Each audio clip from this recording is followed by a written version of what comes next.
Heute bauen wir die Rauchmelder an.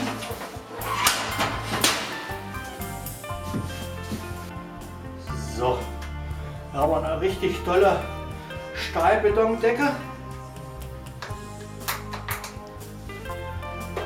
Schafft man nur mit einem Bohrhammer.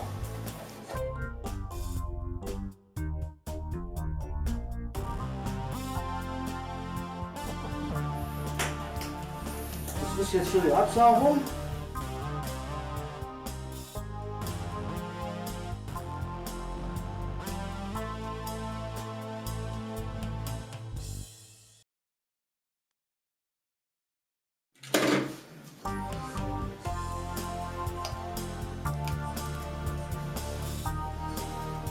So.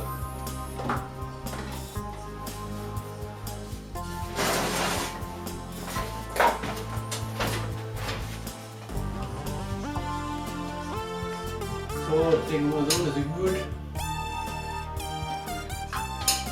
Staubsauger dran.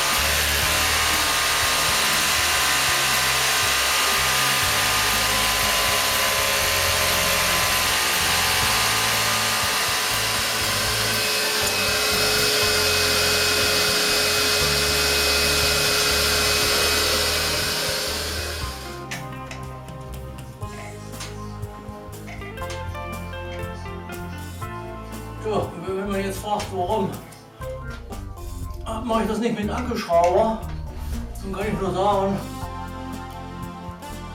da wäre ich noch ein drittes Mal runtergelaufen und hätte einen Akkuschrauber noch geholt. So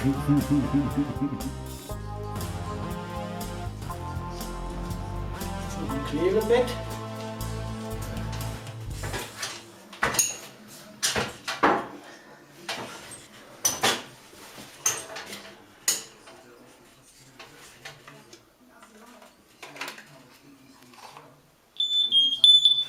So, und